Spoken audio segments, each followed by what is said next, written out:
Back toward the middle, a base hit into center field. Quinn's around third, heading for home. The throw to the plate doesn't get there in time, and the Phillies win it here in the bottom of the ninth inning.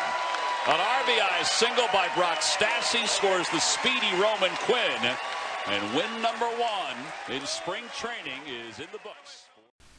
Hello, everybody, and welcome to the 6th episode of the Drive Podcast. As always, I am one of your co-hosts, Jared Paolo, along with my fellow co-host, Kyle Fry. And today, we have a semi-packed episode, don't we, Kyle? Yeah, just a little bit. There's a lot of stuff going on in Philly sports. Philly spring training games have actually officially started, and the Flyers have their Stadium Series game tonight. We're recording this Saturday, so a lot of stuff going on.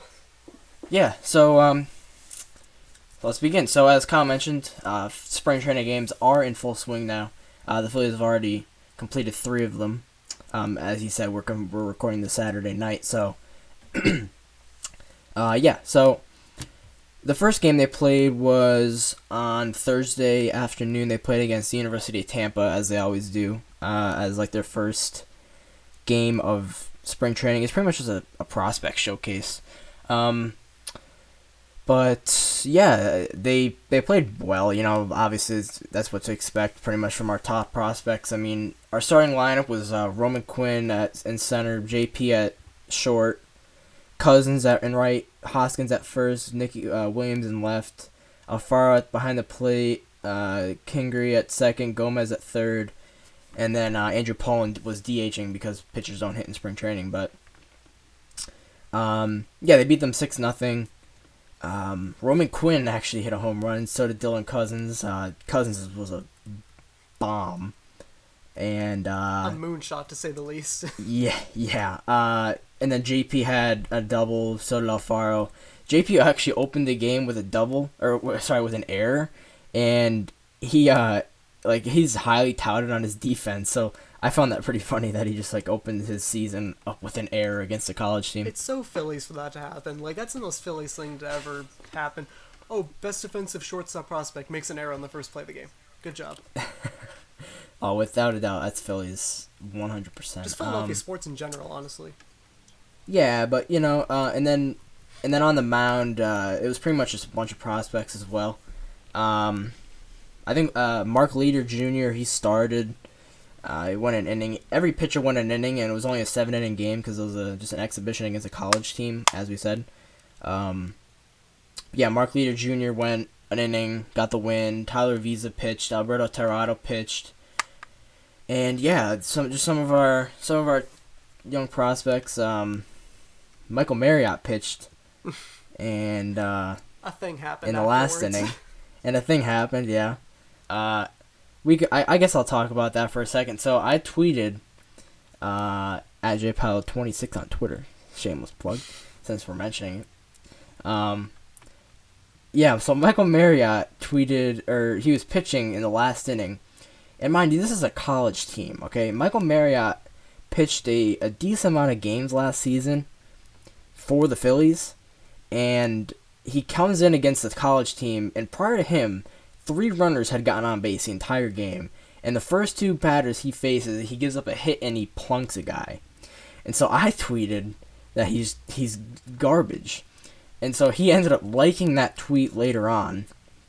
Michael Marriott himself liked that tweet. And then his wife replied to my next tweet of a screenshot of him liking my first tweet, saying that at least he can spell, because I indeed did misspell garbage. I forgot to add the E.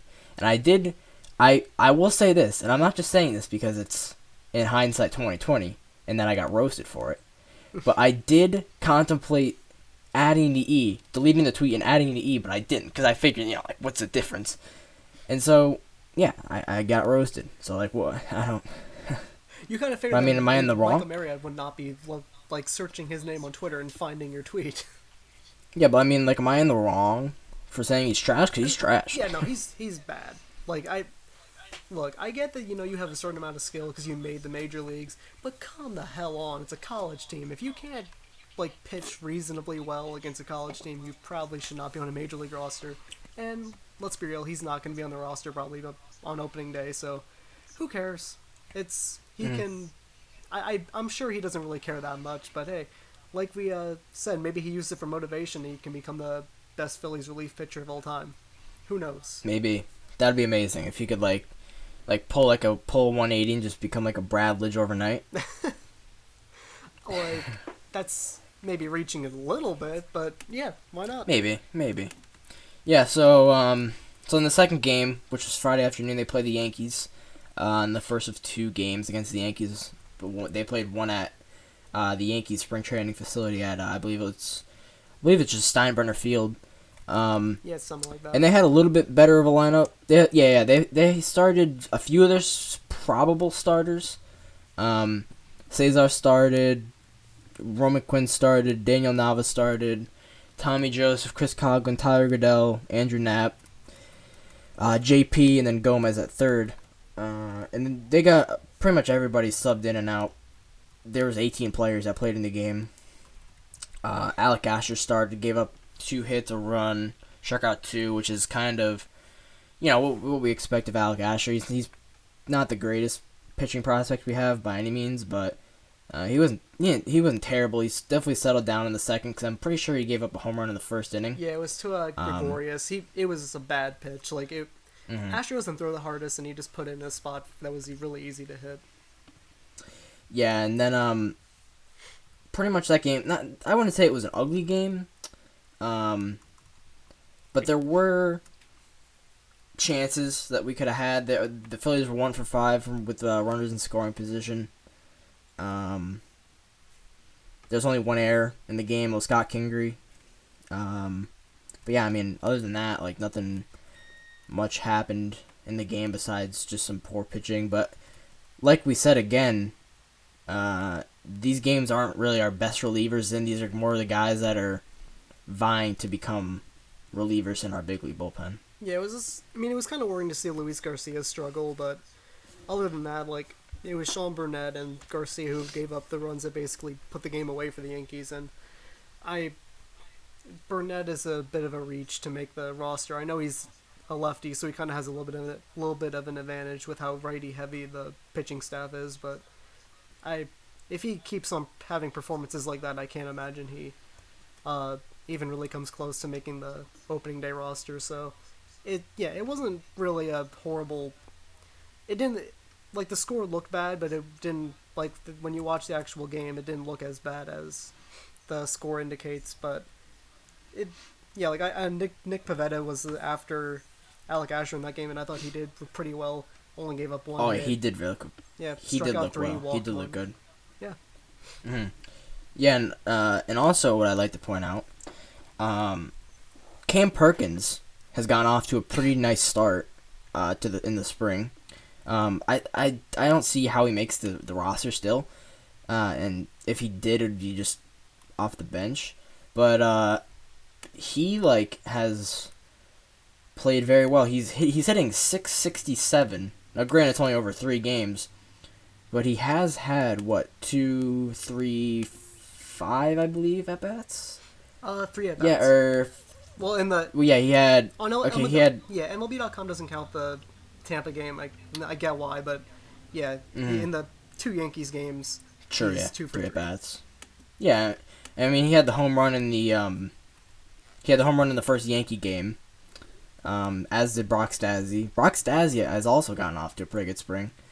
Your guy who you predicted to make the opening day roster. Yeah. Like me, I'm full of knowledge. Nostradamus, Jared. But yeah, I mean, Perkins, Stassi, really only the 2 highlights of that game. But like we said, Nick Pivetta threw well. Other than those 2, really, nothing much. Daniel Nava had an RBI. I believe it was a single. Yeah. It was the first hit of the game that they had in the 7th inning. So, the first 2 games were whatever. I mean, the first game was good, obviously, to see our prospects out there. But I was against a college team, so it was like whatever. But, moving on to the third game, which just wrapped up a few hours ago. In walk-off fashion, may I add. And, it was a pretty good game. Maikel Franco showed signs of improvement, which is amazing. And he had 2 home runs, 1 outside the park, 1 inside the park. And you heard that right. Michael Franco did have an inside the park home run. He did. It was who was it? Who was the Yankee outfielder? Oh, I forget who it was. Was it center? I think it was it Fowler or Wade or I think it would have been one of those Fowler. two. I think he was still in the game at that point. Yeah, he had he kind of knocked the ball, I guess, or the ball like rolled underneath the wall, and then he put his hands up, and the umpire said to keep playing, and Michael just motored around the bases and inside the Parker. Yeah, it was because like he reached down for the ball and like deflected it, and that's how it went like under the wall there, and then he put his hands up, and then like throw the fact that he like touched the ball in the first place out the window. Like he put his hands up but then reached for the ball. Like you can't do both. You either put your hands up and don't touch the ball at all and hope that the umps just kind of give you the ground rule double, or you play it.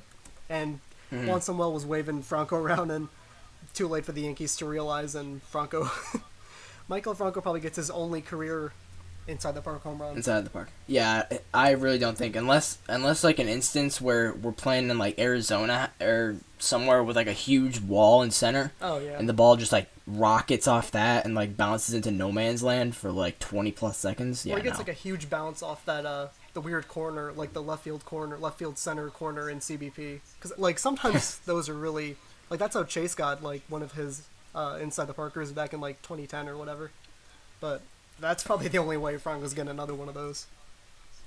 Yeah, and also Rhys Hoskins had a really good game. He had a home run and a double.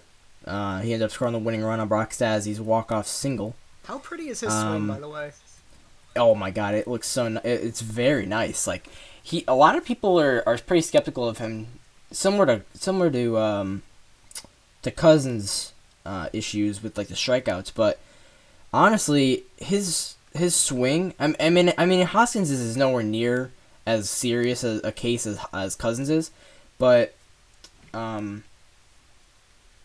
personally, like watching his swing, it just looks like very fluid, and especially with the 2 extra base hits today, one being the home run, one being the double in the 9th. It's a good sign.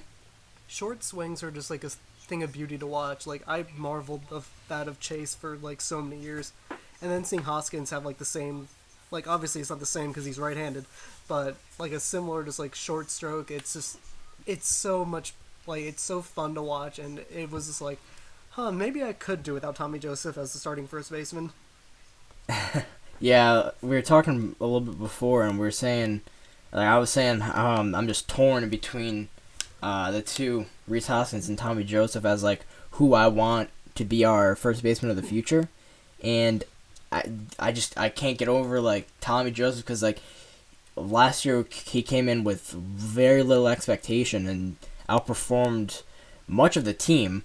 Not only in obviously he had I believe 20 home runs he had in pretty much half a season because he came up a month late and he platooned with Ryan Howard for much of the year, so he only really had half a season in him.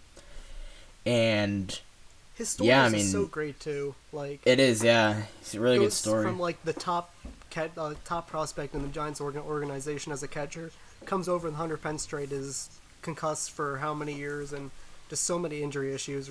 Converts to first baseman, and now he's all of a sudden going to be the opening day starter. It's barring anything crazy, but it's just an awesome story, and it's you root for him, but also you look at Hoskins and you know like he probably has higher potential than Joseph, unless Tommy just really like rakes this year. But it's a good problem to have. Like we mentioned this when we were talking about Jared's like first base system depth piece, about how there's not as much depth at the first base spot as there are other positions, but the fact that you have Joseph kind of turning into, at the very least, like a really productive first baseman, and then Hoskins with all that potential, it's a very nice problem to have. Yeah, and sticking on with first base, Brock Stazzie, once again, my predicted opening day roster spot, walked it off today. So, yeah, I mean, I'm looking like a genius right now. Like Brock Stazzie has has a 6'6". He's hitting 667 too. And like we said, it's 3 games. He's only played in 2, but I mean, he's looked pretty solid at the plate. He had I believe it was a nice defensive play today. It was a rocket hit to his right side, which is his glove side, because he's a lefty. And yeah, it was a rocket hit right at him, and he had to like short arm it. And it was a pretty good play. I mean, he's not gonna start at first. Like Tommy Joseph's pretty much a starter. But like I could see him on that bench. Like I really can. And he's been playing. It's not like he, because who was in for the Yankees when he hit it? Mantiply. So I mean, I'm not sure who that is, but he's pitching for the Yankees, so he must be decent. Yeah, he's gotta be at least like somewhat decent, but yeah, like I think Stassi definitely has like a decent shot of like if he can keep up this pace, yeah, he definitely has a decent shot of making the team, especially with like them really not having like a solidified backup first baseman. There's Howie Kendrick who can kind of play first. Blanco can basically play anywhere, but there's not a bona fide backup first baseman. So if he has a really hot spring, he could definitely make it. And I think that's kind of like the same thing with. I'm gonna say this, like Cam Perkins. If he keeps this up, Goodell might want to step up his game a bit because they could easily just say, yeah, we're gonna go with Cam because Goodell didn't have the greatest of seasons last year. And this is coming from someone who was really high on him last year, despite the fact that he was really just kind of not performing all too well. But I definitely think that Perkins and Stassi are kind of underdogs that if they can keep it up, they could definitely make the opening day roster. Yeah, and for sure, definitely. And also, this episode, or this segment of the Phillies was kind of going to be based around like Adam Morgan just being complete trash, but he actually pitched well today, relatively well. He went 2 innings, gave up 2 hits, and struck out 1. No runs, no walks, which was good. Cesar Ramos, who I predicted to be the pretty much like the last bullpen spot that we have, because right now we pretty much have a solidified bullpen except for one person, and that person's more than likely going to be a lefty just because 5 out of the 6 that we have right now are righty. And he pitched an inning today, gave up 1 run on 1 hit. Ricardo Pinto, he pitched, and when he came in, he was like, he kind of looked a little bit jittery, but once he settled down, like he got some nice, because I know I'm not mistaken, correct me if I'm wrong if you remember, but I believe he faced Aaron Judge, who put one like about 10 feet from the track. I'm pretty sure he faced Chris Carter too, who put one a few feet. Yeah, I think you're right. And at the very least, I know Carter was one of them because I remember he had that.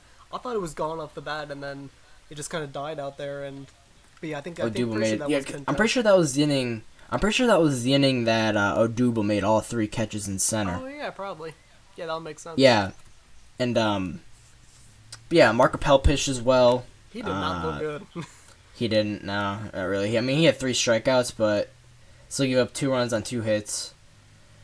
Joey Rodriguez looked good. He didn't. I mean, he obviously it's his first appearance of the spring, so he came out a little bit jittery like Pinto did. But he settled in. Dubre Ramos and Hector Neris both struggled a little bit. Neris struck out 2 in an inning. But he also gave up a run on 2 hits. Same with Ramos, except that he didn't strike out any. He walked 1. Both of those guys, Ramos and Neris, will be fine. Nothing really too much to worry about there. And to be fair, who was the guy who... I forget, there was like an error, or it should have been, I think, an error in the Neris inning. Like, someone should have had a fly ball and they just didn't grab it or something. Oh, yeah, down third base line. Yeah, it was... Yeah. I have no idea there was what that he pop was up down the third base line, and yeah, Gomez was just like standing there. I don't know why he expected the left fielder to be that far in. Like, it's the 9th. Yeah. You're going to be playing back. Or, yeah, it was the 9th. You're going to be playing no further doubles. Yeah, and he was just like, the ball wasn't even that far out of the infield. Like, it was probably maybe 50, 60 feet away from like the line, like the end of the infield. And like, he was just like running out and just like looking up. And just let it drop and expected whoever was in left at the time, I want to say it was Andrew Pullen. Probably, yeah. To catch it, and Pullen was like, because like we said, he's playing no doubles defense because it's the 9th, and yeah, so Gomez just made a mistake there, which ended up causing the tying run to score on the next. He ended up scoring because whoever popped that, I forget who it was, got to second, and then they ended up knocking him in on the next batter. Yeah, Kyle, you probably want to say some words to the Yankees kid. Oh, that goddamn little brat. Okay, so if you didn't watch the game, there was this annoying kid who just, like, I get it, you're a kid, but also whoever his parents were, shut your goddamn kid up. Like, he just kept screaming, "Let's go Yankees," nonstop. And it's so cute, Yankees fans, because this is the only time you're going to be really relevant during the season, and I get that you're happy about that, but your team sucks, and it's spring training. That kid needed to chill the hell out, and as you can tell, I'm very passionate about the annoyance of probably like an 8-year-old or a 10-year-old, but my god, like, he just would not shut up, and people were joining in too, but it was primarily that one kid, and then thankfully Brock Stassi shut him up, and the Phillies won, but that was, I don't think I've ever been so hyped to win a spring training game.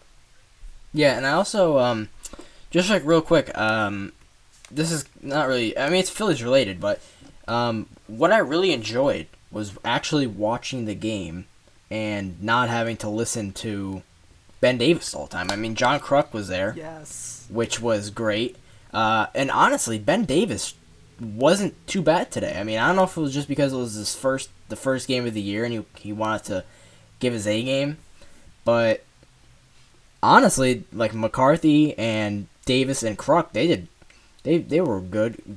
Greg Murphy, good as always. Oh, I can't wait for the day where Greg Murphy takes over for T-Mac, but that's an argument for another day. Yeah. But yeah, like, Kruk just brings so much to the broadcast booth, and I know this is kind of like whatever kind of a topic to talk about, but we're Phillies fans, we're spoiled. We had Harry Kalas for over 40, or close to like 40 years. We want good broadcasting, goddammit. And Ben Davis saying Cesar Hernandez is not what we deserve, okay? Yeah. Yeah, if we want Little Caesar's pizza, we'll order it, Ben. But yeah, he wasn't annoying today. It was surprising. I was like... Yeah, it wasn't too bad. The three of them worked decently well together. I think just Kruk just brings that, like, presence in the booth that it's just, like, it's not, I wouldn't say unmatched, but he has, like, a charisma about him. He has, like his voice just, like, fits like a solid MLB announcer's voice, and he did a really good job today. He's so in my chill. opinion. Like, he just brings, like, a really, like, they're not, like, there's nothing is forced. Like, he's just spouting out stories, and that's what made, like, Harry and Whitey so great, was the fact that they would just tell stories, like, the whole game. And even Wheels and Sarge would do the same thing, and it's just, like, get back to that. And I think that they are going to get back to that with Kruk, so hopefully I can actually put Phillies games on full volume instead of having to mute it because Ben Davis is saying good luck whoever for the goddamn home run jackpot. Yeah. Good luck to Tammy and Bumblefuck wherever.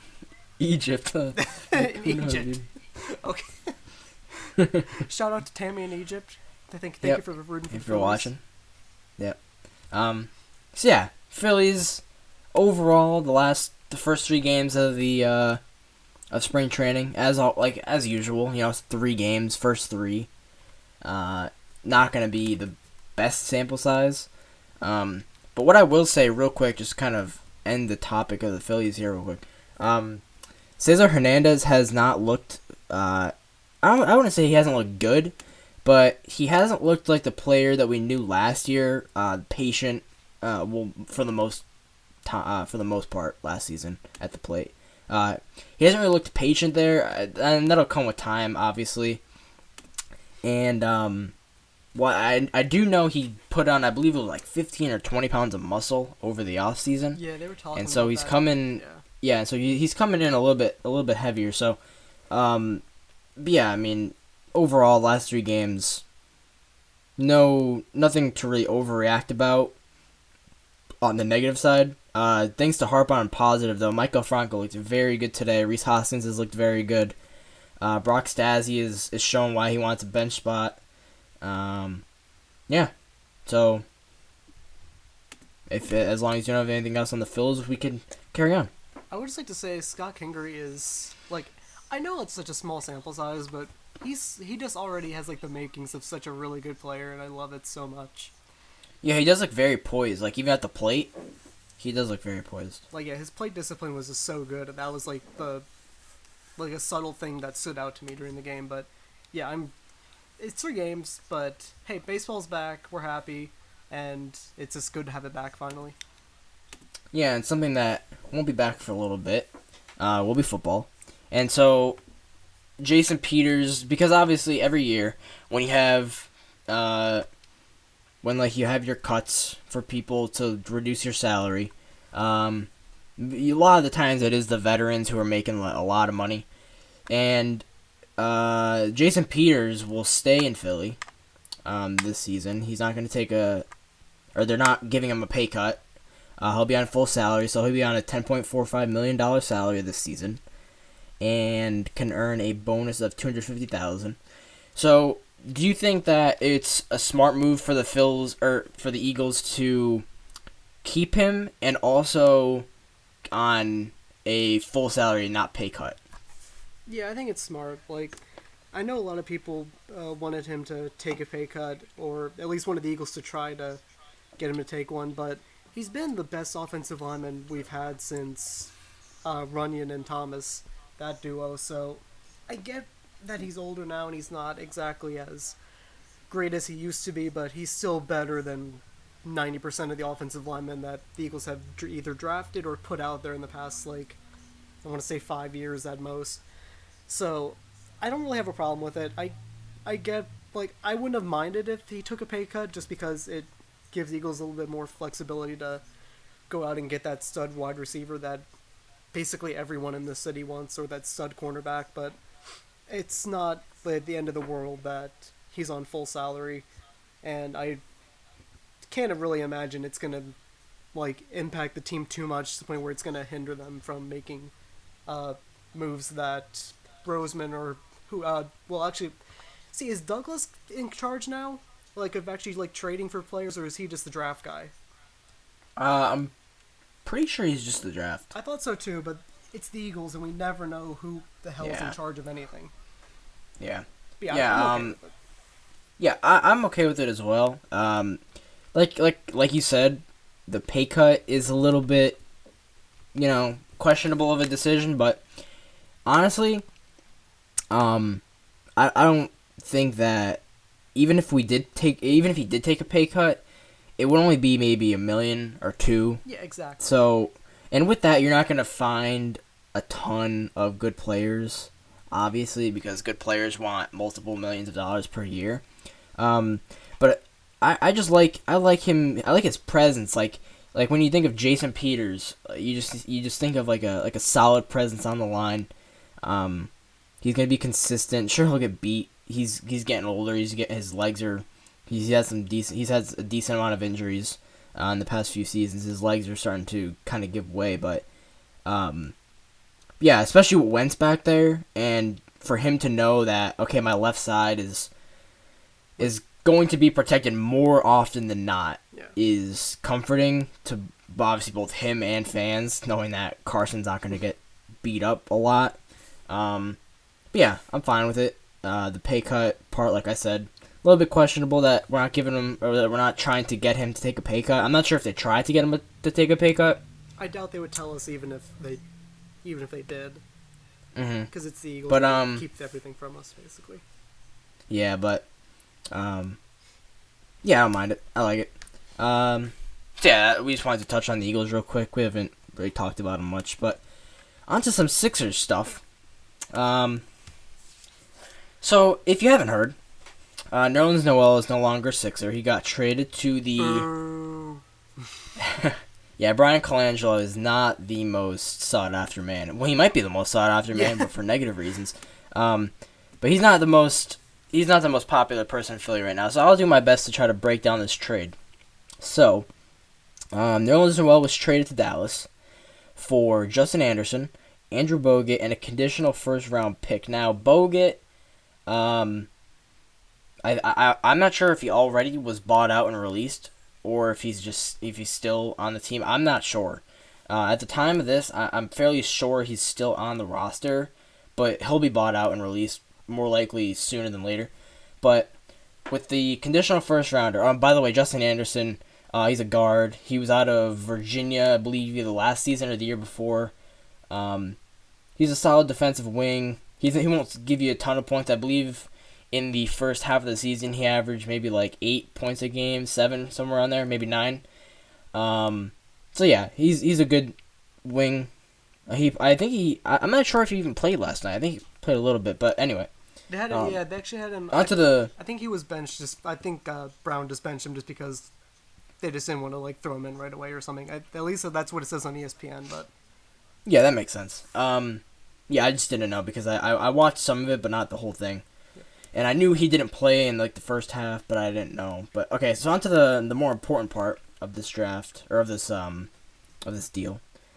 The conditional first rounder. So the first rounder is top 18 protected, meaning that if the Mavericks pick in the 2017 draft falls in between the picks 1 and 18, the pick does not convey.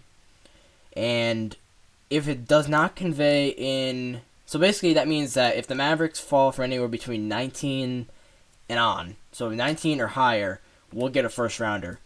But if they don't get 19 or higher, then that means the pick will change to 2 second rounders, 1 this season and 1 next season. So honestly, I don't know. This season is definitely a lot better to have a second rounder than a lot of other seasons, just because the depth in this year's draft is pretty good.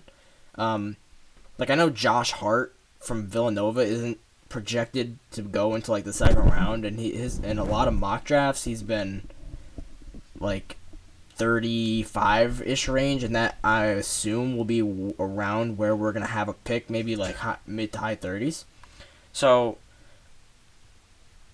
at first look, this looks like a horrible deal, and I still think it's not a favorable one, but it's not like god awful. Yeah, it's like it could be a lot worse, and obviously this is not exactly what we wanted to happen. We wanted Jahlil Okafor gone, and it's not to say that he's not going to be gone at some point, but it definitely keeps him on the team longer than I think a lot of us wanted him to be.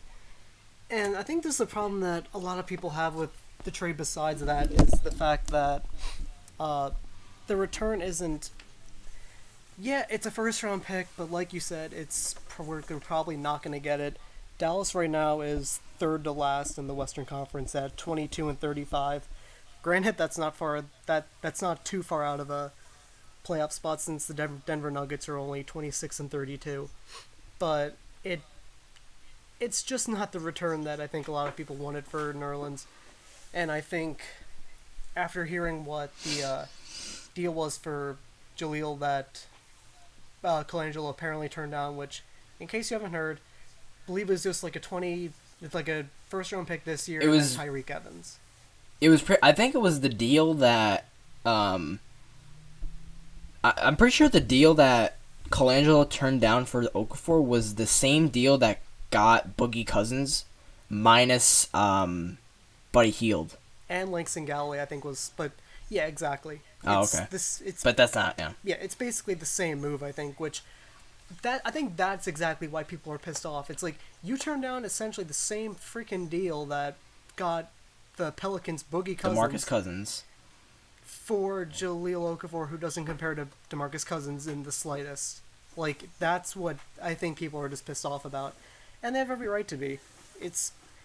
Sam Hinkie would have had Okafor traded by now, and I have full confidence saying that. And if you really want to challenge that, fine, but show me proof. Show me like any type of evidence that would lead you to believe that Sam Hinkie would have been like, yeah, Jahlil was traded like 5 months ago. I already did it. Colangelo was just twiddling his thumbs, being like, nah, Nerlens is the problem. Yeah. And like you mentioned, Jahlil. Even on the day of the deadline, there were a lot of reports still swirling. Well, first it was reported that they were looking for a trade partner and that a deal was not close but in the works with a few different teams. They didn't mention teams, I don't believe. A lot of this is coming from like ESPN and like Ramona Shelburne and obviously Waj because he knows everything. Yeah. But yeah, they were saying that there was a possibility that a deal was going to be done, but it was they're kind of skeptical of it. And then a little bit later on, maybe about an hour or so later, with probably about 2.5 hours left to the deadline, they started reporting that talks were picking up for him. And then maybe about an hour later, so at this point there's probably a little bit more than an hour left for the deadline, that there was no more talks with Jahlil Okafor mentioned in it. And then with 10 minutes to go, they reported that the Sixers and Colangelo were still trying to find a trade, were still like searching for trade partners, and they were looking for talks, but nothing ended up happening, obviously. So just another example of how Brian Colangelo has just been mishandling all these situations. Yeah, and a thing that even Joel Embiid has mentioned is, and this is when you know it's getting bad, is the fact that there's just no transparency. And that's one of the things that we all loved about Sam Hinkie, was the fact that he let us know basically everything that was going on. Granted, he didn't come out and say that, yeah, we're tanking, but he gave you all reason to believe we're doing this for, like, we're losing for a reason. We're trying to get, guys like Dario Saric. We're trying to get guys like Joel Embiid, Ben Simmons, etc. And it's Colangelo, on the other hand, has lied about injuries, and big surprise, Ben Simmons is out for the year. And I'm not so mad about that. It's the fact that he lied to us. He just kept saying, oh, well, I don't know, he might be back. And it's like, you obviously knew that he wasn't going to be freaking back. I don't care what, like, the CT scan said then. You knew pretty much the whole season, probably, that he wasn't going to come back. And just tell us that. We know that we're not going to go anywhere this year. Just tell us that he's not going to play. It's not that big of a deal. We waited how many damn years for Joel Embiid and Dario Saric. We can wait a year for Ben Simmons. And this is the thing. This is why I'm pissed, and this is why a lot of other fans are pissed, is because Colangelo just doesn't have he just doesn't understand the city. Like, Sam Hinkie, somehow, even though he hadn't spent like a day in the city probably beforehand, he understood kind of like what the mindset was. If you just be honest with the fans, they're going to accept it. And that's why so many people still like Sam Hinkie. And Colangelo, on the other hand, is just as ignorant and just non-transparent as possible. Yeah, and how you're mentioning with, like, Sam Hinkie, a ton of people are kind of... Well, I know there was a ton of speculation that, like, oh, well, the NBA kind of drove him out of his position, just because of the obvious tanking. But honestly, if you, as the NBA, if you were to kind of drive Sam Hinkie out of his position because of his tanking and the deals he was making to improve for the future, like happens in pretty much every other sport. If you're the NBA and then you're looking at Brian Colangelo and what he's doing to not only the Sixers fans but kind of the NBA universe in general, he's kind of making it seem as though GMs can just say, oh, well, we might deal this guy, and this guy might come back from injury, but we're going to see what the CT scan says in 2 weeks, and then when it comes out, like, immediately, oh, he's not coming back, or give very vague statements about certain things. Because I remember, like we mentioned last week in last week's episode, he gave a very vague statement basically saying, just wait for the CT scan and we'll go from there. But he ended up talking about Ben Simmons. But he ended up, like, going on, like, this full paragraph rant about, oh, well, we need to do this and we'll be transparent and all this stuff, and that's just not what he's doing. So, like, in the NBA's position, like, why is Colangelo any better than Hinkie, even though Hinkie was preparing for the future while Colangelo is kind of staining the GM position and GM stature? Exactly. And I had a argument, or I saw this before, where someone was trying to say, like, well, look at what Colangelo did in Phoenix. And I said this on the last podcast. I don't give a damn what he did in Phoenix. It matters about what he's doing right now, and what he's doing right now is garbage.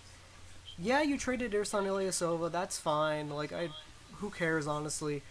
But I care about how you're handling the players that Sam Hinkie got you for, the build Nothing. to win a championship. Hinkie is the reason that the team is doing so well. We would not have 22 wins if Brian Colangelo had built this team. It's as simple as that. You can't even argue that knowing Colangelo's past. Sam Hinkie drafted Embiid. He got Saric. He got Noel. He got he basically got Simmons. It's his, Colangelo drafted him, but good for you. You had the easiest job ever. I could have drafted Ben Simmons. You could have drafted Ben Simmons. Hinkie did all the hard work. Colangelo is somehow managing to fuck up when he had the easiest job in all of basketball. Yeah, and like you said, Hinkie did so much. So pretty much this year, to talk about the things that Hinkie got aside from Embiid, aside from practically Simmons, from Saric, from Covington, from all these guys that are doing so well, TJ McConnell, from aside from all these guys that are pretty much our starters at this point, and our team, we have the right to pick swap with the Kings this year, and again, They traded their best players, so hello, Mark Fultz. So pretty much we're gonna have the Kings are gonna have a pretty good shot at the number 1 pick in the lottery, and then we also have the Lakers pick unless it falls in the top 3. So we're hoping and praying that the Lakers do well. Well, not well, but we're gonna hope and pray that they don't get extremely lucky and the pick falls in the top 3, because then we get there first. And we also have the Mavs second pick because, like we said before, the pick most likely won't convey to a first rounder unless the Mavs catch fire and just win every game for the rest of the season. So we're probably gonna have the Mavs second round pick. We're gonna have the Heat second round pick if it doesn't fall 31-40 in the second round. If it does, then we'll get their 2018 second rounder. And then there's this crazy situation with Golden State, New York, Detroit, Utah, and Atlanta that I won't even try to explain because it's incredibly difficult. Trust me, he tried explaining it to me before we started recording, and I was and just it's yeah, I totally I understand. kind of get it. I get it kind of, but it's very difficult. It's pretty much just we get the favorable pick from Golden State, New York, Detroit, and Utah, so we'll most likely get New York's pick.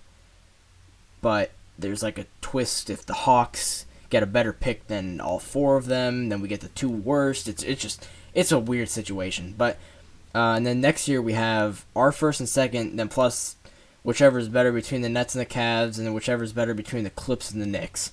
So pretty much we get the Nets pick and we get the Knicks pick. So but yeah, and then obviously that first rounder in 2019, the unprotected Kings one, they'll still probably be trash. So they're probably going to be where we were last season in 2019, because they're more than likely going to end up trading Ben McLemore. They're probably going to end up trading a few of the guys that they got in the deal for Cousins. So we're going to end up having some crazy pick in 2019 because the Kings are probably going to drop maybe 5 wins. And yeah, I mean Hinkie got a lot. If the Kings can somehow stay in Sacramento, I'll be so surprised. Because who the hell is gonna go to watch that game? Who there might be 10 people. There's no one. There's no one on that damn game. That'll be just the owners, the GMs, and then the players. And then it might be then the people who work the concession stands. Players don't even show up. Nah, sorry. This is Sacramento. Who wants to watch these games? I mean, really though, who wants to watch them now? Even when they had Boogie, it was still who else do they have, though? I can't even trust anyone to get the ball to Boogie because Darren Collison will just jack up every shot, so. Yeah, and it's kind of just to wrap up Sixers. They've looked pretty good after the All-Star break, albeit they've only played 1 game. They play again tonight against the Knicks. They're they're going to be starting soon because it's currently 7:07 p.m. on Saturday, so they're going to be starting in about 23 minutes. Well, they started like 2.5 days ago when this goes up, but they played extremely well against the Wizards last night. Robert Covington had a double-double, 25 points, 11 rebounds. They played well before the All-Star break too. Only losing to the Celtics in their final 4 games. So I mean, yeah, the Sixers are looking good. They have a pretty reasonable schedule coming up. They have the Knicks, like we said, then they have the Warriors at home. Then they have the Heat, Knicks, Pistons, Bucks, and then Blazers, all who they have not lost to except for the Pistons, and the Heat once, but they've beat the Heat twice. So yeah, the Sixers could make a little bit of a run here, especially with Embiid slated to come back. I believe the 3rd against the Knicks. Am I not mistaken?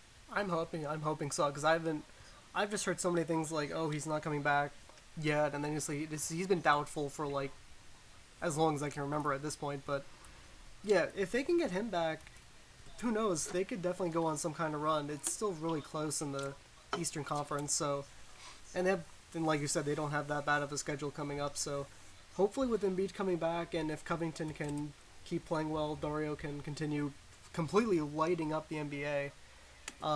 Yeah, they could definitely try to make a run at this. I still think they're kind of screwed with Okafor being the kind of starting center for now, and then the backup once Embiid returns. But Embiid is back.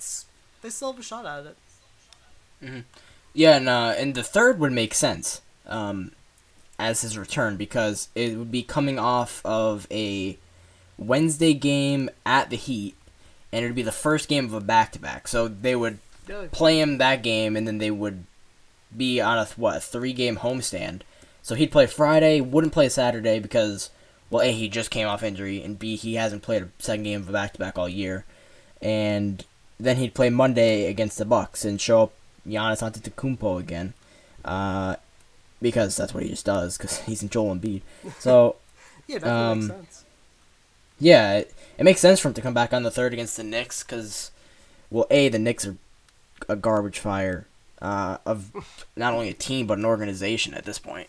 They think it's still 2012 and Joakim Noah is actually good. And Derrick Rose and and even Melo at this point. Like, Melo's still decent, but he can't carry a team. Yeah, no, not the way he used to be able to with the Nuggets and stuff, but yeah, so Sixers, watch for them. They might start to make a run. Probably not. We don't really expect them to. Now that Nerlens Noel's gone, and there are only 2 centers for the time being are Okafor and Holmes.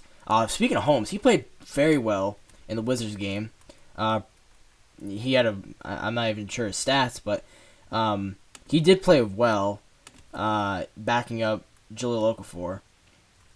And he could definitely be a competent big man backup, because he doesn't have like a center's body. He's kind of small for a center. Here's his stats. So he had 12 points, shot 67% from the field, which is good. Played 26 minutes, which was, I believe, it was more. He played more than Okafor did. Which goes to show Okafor just had how 11 bad points. Okafor is. Yeah, it's not even that Okafor's bad. He just doesn't fit in the system. Yeah. Well enough. He had 10 boards. He had a double-double as well. As did Dario Saric, as did Robert Covington. And yeah, so Sixers done. Yeah, so now I'll just kind of pass to Kyle, because I know he wants to talk about his trade piece that he did on Long Drive. So yeah, Kyle, go ahead.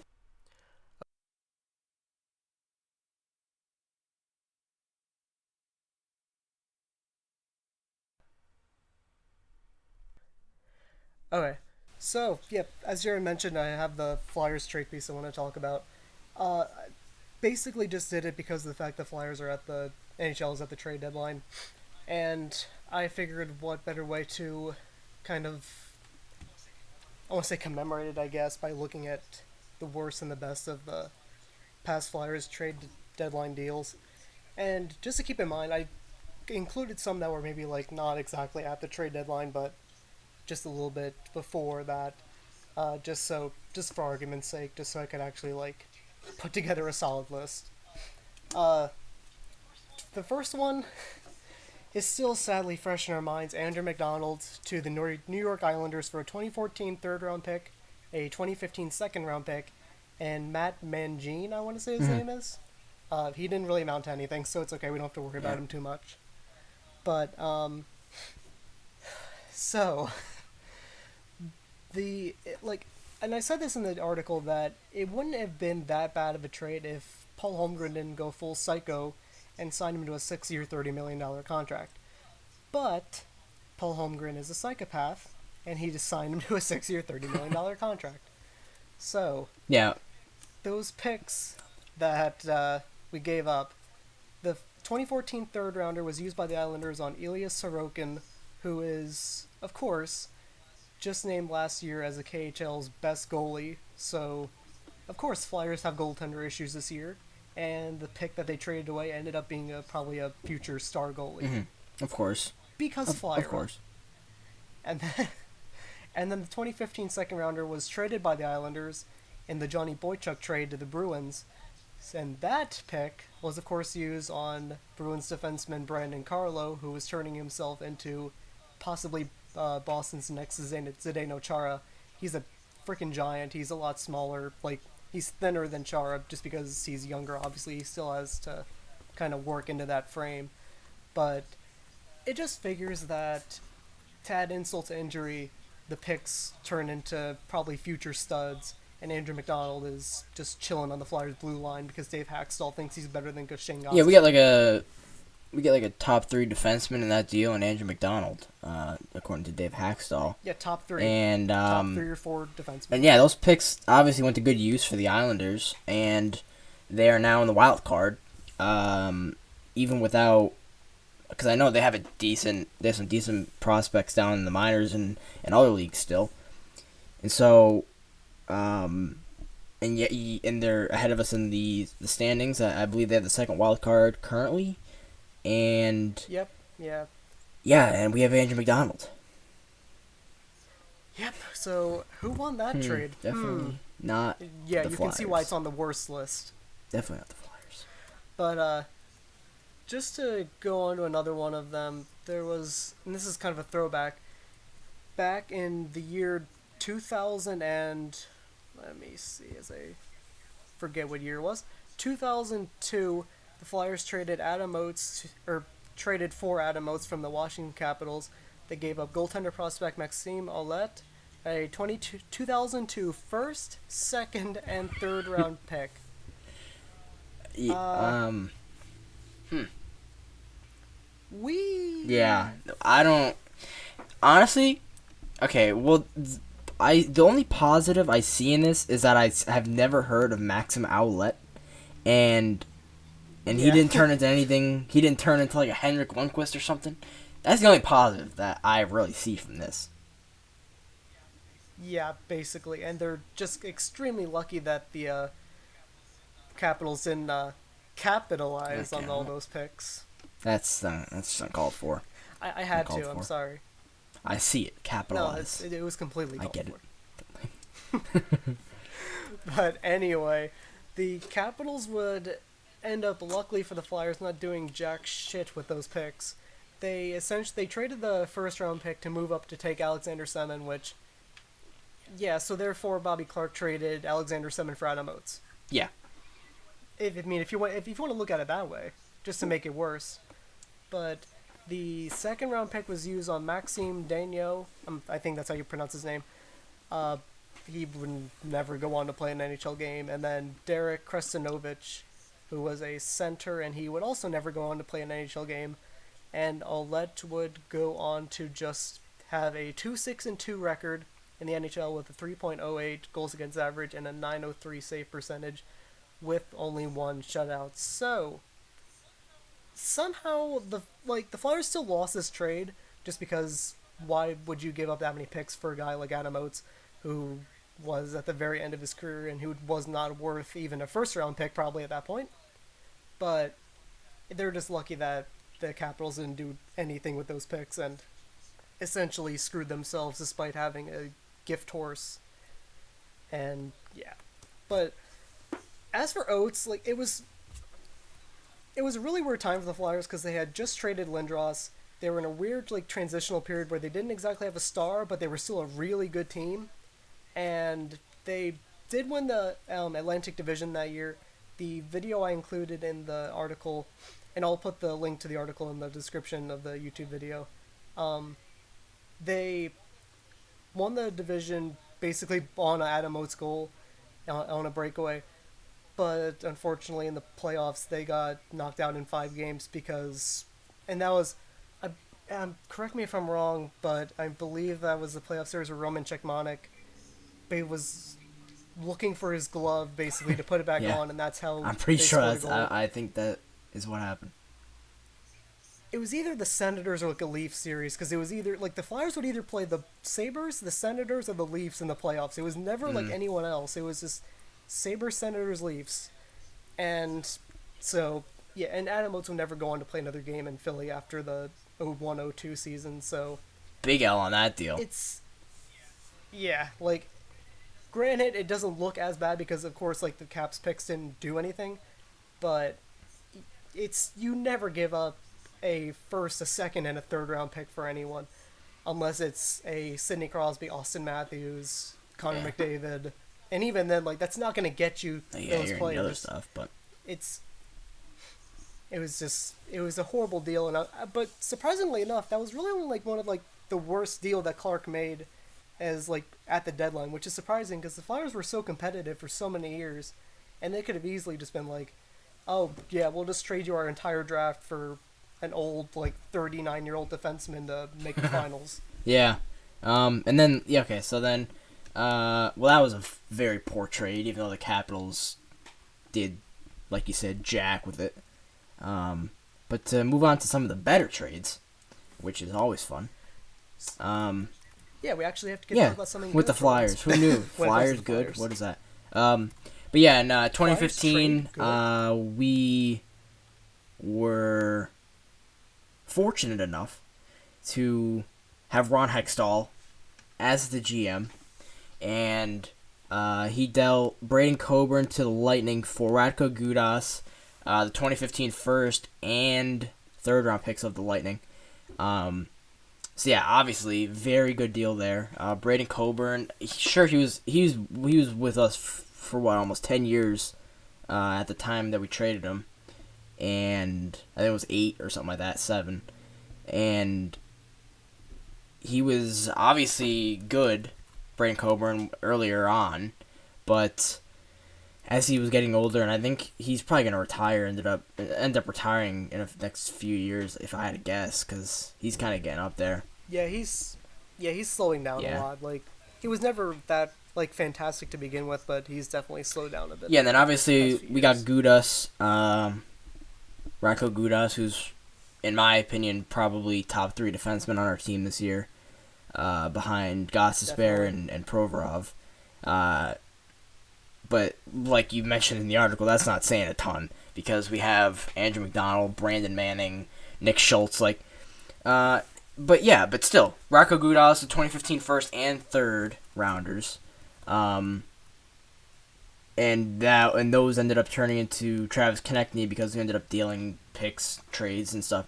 So yeah, we got Travis Konechny. Pretty much we traded Braden Coburn for Radko Gudas and Travis Konechny, which is fantastic. And Ron Hextall really, really put the rebuild into high gear with that one. Yeah, that's definitely going to go down as one of the best deals in team history. Like not even just a deadline deal. That's just such a freaking fantastic move. And obviously, like you can argue, oh well, what if they don't take Konechny? It's still a good deal because it's you look at the picks when you get that type of value for a guy like Coburn. And I don't mean any disrespect to Coburn because I was a huge fan of his while he was here, but he wasn't exactly the best defenseman. He was really good at times, and then he would have a really bad turnover. He was basically like Matt Carl at most of the time. He would be fantastic for like 99% of the game, but that 1% was a huge turnover that led to a goal or something. And he was a guy that never really found a kind of a friendly home with Flyers fans. I know a lot liked him, but then a lot also just despised him for whatever reason. Yeah, and Gudas connecting the. I am sure that Flyers fans would rather them than a defenseman who will play.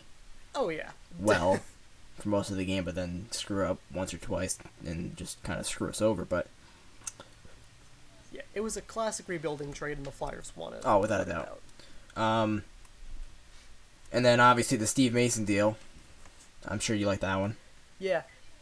Anyone who opposes me on that being one of the greatest deadline deals in team history, screw right off, because that is... We traded Michael frickin' Layden for him, so don't even at me with that, okay? Actually, do at me at Jakob Skorchek on Twitter, shameless plug. Yeah, as soon as I realized... I was looking through just like a bunch of the past trades the Flyers have made, and when I saw that Mason was one of the deadline deals, and I was like, that is so going in the article, and no one can challenge me on that, because he has been... He has been the best goalie since Ron Hextall. You can argue all you want about how bad his year this year has been. Sure, fine, whatever, I'll give you that. But he had a .928 save percentage behind the Craig Berube defense of 2014-2015. The team that was basically rebuilding. Okay, so don't even start with that nonsense that he's not a good goalie. He is still a really good goalie. He just... I mean, come on, if you had to play behind Mark Streit and Andrew McDonald all game, then you would suck too. So. Oh, without a doubt, anybody would. I mean, you're gonna have the exceptions. You're gonna have like your Henrik Lundqvist, who's gonna like still stop everything somehow. But yeah, like no one's saying that Steve Mason is a Lundqvist caliber goalie, and that's the point. But yeah, that deal was such a really good deal, and it's surprising that Holmgren made it. But it was the 2012-2013 season. As most of you know, was the year that was lockout shortened. One of the many lockout shortened years in NHL history because of the NHL. But Ilya Bryzgalov started like 40 of the 48 games for the shortened season. So they basically just ran him into the ground and just going to hope that he could carry them into the playoffs. But it was the first time they missed the playoffs since the disaster of 2006-2007, where they were the worst team in hockey and then got cheated out of the first overall pick because of the lottery. Missed out on Patrick Kane and got James Van Riemsdyk, and then we had to trade JVR for Luke Shen. Oh, the front office. Fantastic moves there. If they were deadline deals, they would have been on this list. Oh my god, those would have been like... If you put like our worst deals, and then you put those deals, like... I don't even know. You probably bump some of the worst deals off there easily. Yeah, I mean, like, Clarkey doesn't look as bad of a GM because he didn't make a lot of horrible deals at the deadline. It was just that he did them all before the deadline. He did so many bad deals. Like, I was looking through it, then the ones that weren't at the deadline, and there was, like, Kyle Calder in there, trading Justin Williams, trading Patrick Sharp, and I'm like, oh, sweet Jesus, why was he a GM for so long? Why did they continue to employ him? Yeah. But anyway, Mason in 2012-13 was like amazing. He had a .944 save percentage, albeit in 6 games started. It was 7 games overall, but he also had a goals against average of 1.90, which is flat out ridiculous.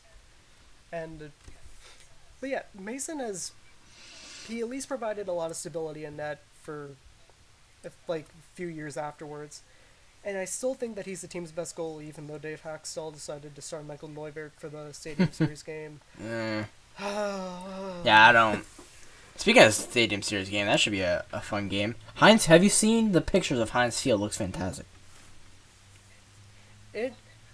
I'll give Pittsburgh this. Their stadiums are pretty nice. Like PNC Park is always. Oh yeah, really especially nice with the bridge beyond center. Heinz Field looks always looks very nice. It's just something about yellow and black is just like very eye popping. It's very appealing, and it's the colors of my skin, so it works. Yeah, it does look nice. Heinz Field looks nice. And, yeah, so the Penguins and the Flyers will be playing in that game tonight in half an hour. So we better finish up this quick. But, yeah, Flyers come in 28-25. I believe they're, 6 points out of the wild card currently. The Penguins coming in 37-14. They're going to make the playoffs. They're going to be top 3 in the Metropolitan. So, yeah. They're probably on their way to at least the East. Yeah, they're looking pretty unbeatable right now. Sidney Crosby's having a fantastic year, as is Evgeny Malkin. And, yeah, I don't see how the Flyers are going to win tonight. I hope they do, but you never know. But hey, it's outdoors, so anything can happen. Yeah, that'll be, yeah. I highly doubt that they win tonight either, but it's the Flyers, and as we all know, when we expect the Flyers to win, they never do. And then when we think they're going to get blown out like 8-0, they win. So who knows? They could easily just pull one out of their hat and put on a great performance, and then they'll come out the next game and lose like. Yeah, just real quick, kind of thing here. On the Flyers, there is not a single player. This is now listen to this.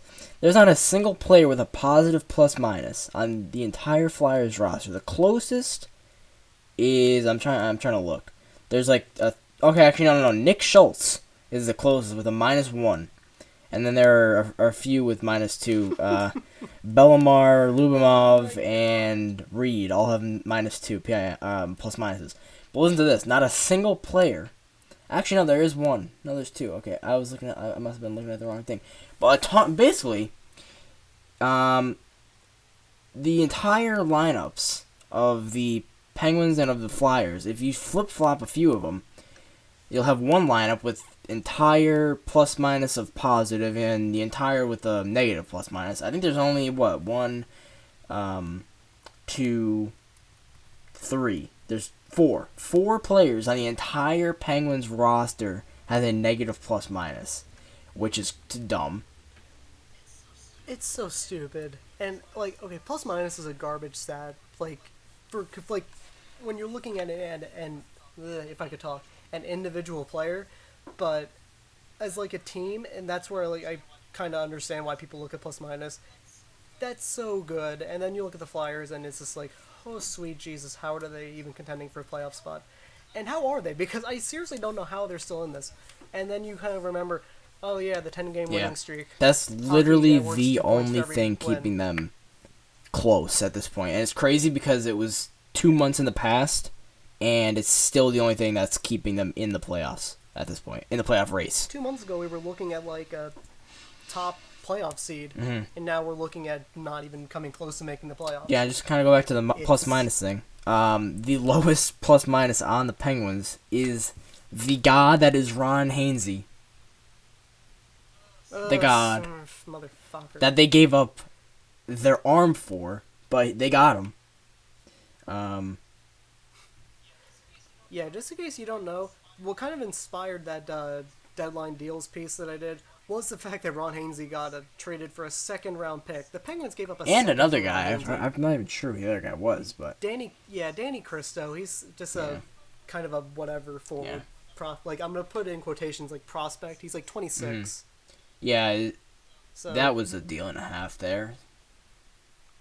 Benefited Carolina. Who cares? Even if it's a low. I mean, it's gonna be a low second-round pick. Who cares? It's still a second-round pick for a garbage old defenseman. Who, now that I called him garbage, is going to score a hat trick tonight. I'm sorry. If he scores a hat trick, I think many people are going to come at you. Yeah, well, hey, at least it'll be after the game, so maybe everyone's temper will have died down by then? Maybe. Hopefully? Yeah. It's possible. I'll hope for that. I'll hope for it, too. You'll need all the hope you can get. Please don't hurt me. Or Hainsey, just please only. Yeah, if he only scores 2, I think you'll be fine. But 3 or more, you're done. You're done for. I'm a dead man. Yeah. So yeah. I am Detroit's GM after trading Billy Lano to us in 2010. Oh man, so, yeah, Flyers. Hopefully they can end up making. We'll be talking about them. We'll be covering them more and more as the season comes closer to ending, which is somewhat soon. I believe they only have about 20 or so games left. But yeah, they're going to be fighting for that playoff spot. We should have 2, maybe 3 podcasts by the time. No, actually, no, it'll be more than that. Probably 4 podcasts before their season ends. Maybe 5. So I'm not even sure, honestly. I don't know when the season ends in the NHL, but it's probably about like April. Okay, yeah. So we'll have. I'm trying to remember, like, So yeah, we'll probably have like 17 5 schedule. podcasts, maybe 6, depending if we like miss a week or whatever. But yeah, the Flyers they'll be in there contending, hopefully, and not dropping out of a race. So yeah. Hopefully, unless Ron Hextall just decides to sell the whole team, which Very well could at this point. I can't exactly blame Yeah, him like, if he does.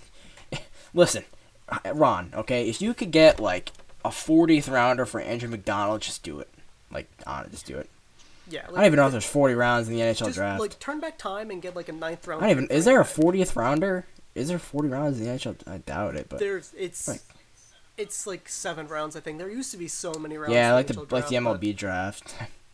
There's like 4,000 rounds. Hey, just hit up like the Penguins and be like, "Hey, yo, Pittsburgh, I'll give you Andrew McDonald for a 50th round pick in the Yeah, MLB or you draft." could just like do one of those Ron, like this is- crazy deals. Like I was looking because I was talking with one of my friends and he's a hockey fan, and like we were kind of looking up like crazy deals in hockey because the deadline is coming up soon. And it's just like some guy was like traded for like a 10-pound bag of catfish. There's a guy traded for a bus because theirs broke down. Like if you like trade him for that. I would gladly. Yeah, take a I would. bus. It could even be a sit in school front of the bus, I don't net. care. Brilliant. He would do a Without better a job than doubt. Andrew McDonald. He'd do better than probably all of our goalies at this point. School bus. For The MVP. school bus would make us win. Best Like just put the defenseman in the entire tire in front of the net. They would never score. And no one would know the difference because Andrew McDonald is Yeah, basically he doesn't a tire. move, except for when like He doesn't, he needs to. except for falling Yeah. down. And tires will fall down after a while of rolling. So Well, what I has don't this know. Probably podcast something become? about like next we're gonna be talking about like Russia or something. I don't know. Who knows? But yeah. So Flyers. Hopefully they could get it together soon and start not necessarily a 10-game win streak, but doing well again, so we don't lose our minds. Give us a reason to talk Yeah, about you, other than your Yeah, it's just been like a past. real struggle lately trying to find anything to talk about with the Flyers because everything we try to talk about or contemplate talking about is just negative. So, yeah, especially now with like the Phillies in full swing with the NFL offseason going to be kind of picking up here soon with some free agents probably and with the NBA obviously with the Sixers and maybe some positive things to talk about with the front office there, and when Embiid comes back hopefully we'll be talking about that. So yeah, as long as you don't have anything else to talk about, I have run out of notes as well. Yep, same. Just a fun fact, just to kind of Okay, end cool. this. I was watching the rerun of the Yankees, the first Phillies game against the Yankees, and they were talking about these improvements they made to the club seats or whatever at their spring training stadium. They're talking about this new food that they got, and I'm like, oh, cool. Well, what did they get? We're talking about these nachos, and then they showed the nachos. Okay, so you know, like what you usually get like French fries in, like the little like small, little like not even baskets, but like the little like, just like what French fries usually come in, like if you're at school. Yeah, like the little those type like of the things. little paper like things. Yeah. Yeah, exactly. Well, see, do you expect nachos to be in this? Not generally, no. Yeah, they Wow. were in there. Oh. It was like the smallest thing of nachos I've ever seen, and I Was was it- like, "This is the most Yankees thing to ever do. Overpriced and like they probably charge like $11 for Were this they just like damn regular things. nachos, or And was there it's- like a bunch of stuff on them? There's like a bunch Oh. of stuff on it, but like even then, You don't put nachos in a thing like that. Yeah, you got to give it like a nice I just thought plastic it was very container, amusing. like a I don't even know, like a paper like takeout box or whatever, something like that, like something that'll fit them. Just put it on a plate. Like, just do a normal thing. Put it on a damn plate. Yeah, I know now it's the Yankees movies. will And we have they'll charge you $20 to get in, but like they'll let you sit in God's country. because maybe we'll make the playoffs this year. CC Sabathia is going to go back to 2009. Yeah, and then lose to the Phillies. Story has Yeah. been flipped. The Yankees lose the World Series because the ghost of Cliff Lee returns. That would be amazing if Cliff Lee were to be able to pitch for us now, so we wouldn't have to like have this rotation battle and everything. So Adam Morgan wouldn't. Adam Morgan would not be a thing. So the moral of the podcast is the Yankees suck. Their fans And they suck, charge that too much kid for sucks. nachos. And they don't Yeah. give you enough nachos. Bastards. All right, so yeah, for Kyle Fry, I'm Jared Powell. Thank you for listening to the Drive Podcast. We will see you guys in the next episode. They do. Fly ball left field. Tagging from third is Suarez. Goodell comes running in. He's under it. Makes the catch. Here's the throw to the plate. It's in the air. He is out! Cameron Rupp hangs on! Oh, man, what a play! Cameron Rupp hangs on!